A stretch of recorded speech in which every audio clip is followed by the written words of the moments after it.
धनीराम और मनीराम एक ही गांव के रहने वाले थे। दोनों की दोस्ती इतनी गहरी थी कि पूरे गांव में उनकी मिसाल दी जाती थी। बचपन से ही दोनों साथ साथ खेतों में खेलते, तालाब में नहाते और गांव की गलियों में दौड़ते भागते बड़े हुए थे। धनीराम का घर गांव के पश्चिम टोले में था और मनीराम का पूरब टोले में, पर दूरी कभी उनकी दोस्ती के बीच नहीं आई। जब भी गांव में कोई मेले ठेले का आयोजन होता, दोनों एक दूसरे का हाथ पकड़कर ही जाते। गांव के लोग कहते थे, जहां धनीराम है वहां मनीराम जरूर मिलेगा। दोनों मेहनती भी थे। धनीराम के पास थोड़ा सा खेत था, जबकि मनीराम खेतिहर मजदूरी करता था। लेकिन कभी किसी ने ये फर्क महसूस नहीं किया, क्योंकि दोनों एक दूसरे के सुख दुख में बराबरी से खड़े रहते। अगर धनीराम के खेत में काम ज्यादा होता तो मनीराम बिना कहे मदद करने पहुंच जाता। उसी तरह जब मनीराम की झोपड़ी की मरम्मत करनी होती तो धनीराम अपने हाथों से मिट्टी और फूस धोता। एक बार गांव में अकाल पड़ गया।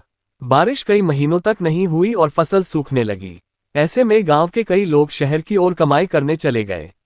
लेकिन धनीराम और मनीराम ने ठान लिया कि वे गांव छोड़कर नहीं जाएंगे। दोनों ने मिलकर तालाब की सफाई की, पानी जमा किया और खेतों को बचाने का प्रयास किया। उनकी मेहनत रंग लाए और थोड़ी बहुत फसल तैयार हो गई। उस फसल को उन्होंने बराबर बराबर बांटा, चाहे किसी के हिस्से ज्यादा अनाज आया हो या कम। उनकी दोस्ती का एक और किस्सा गांव में मशहूर है। एक बार मनीराम बीमार पड़ गया। उसके घर में इलाज के पैसे नहीं थे। जब धनीराम को पता चला तो उसने अपने घर की एकमात्र भैंस बेच दी और पैसे से मनीराम का इलाज कराया। जब मनीराम ठीक हुआ तो उसकी आंखों में आंसू आ गए। उसने कहा, धनीराम, तू तो मेरे लिए भाई से भी बढ़कर है।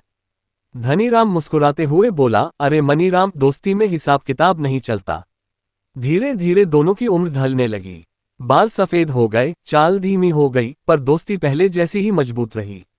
गांव के बच्चे उन्हें देखकर कहते, सच्ची दोस्ती कैसी होती है, ये धनीराम और मनीराम से सीखो। गांव की चौपाल में जब भी कोई कहानी छेड़ता तो धनीराम मनीराम की दोस्ती की मिसाल जरूर दी जाती। उनका जीवन ये साबित करता था कि असली अमीरी धन दौलत से नहीं, बल्कि सच्चे रिश्तों और भरोसे से होती है।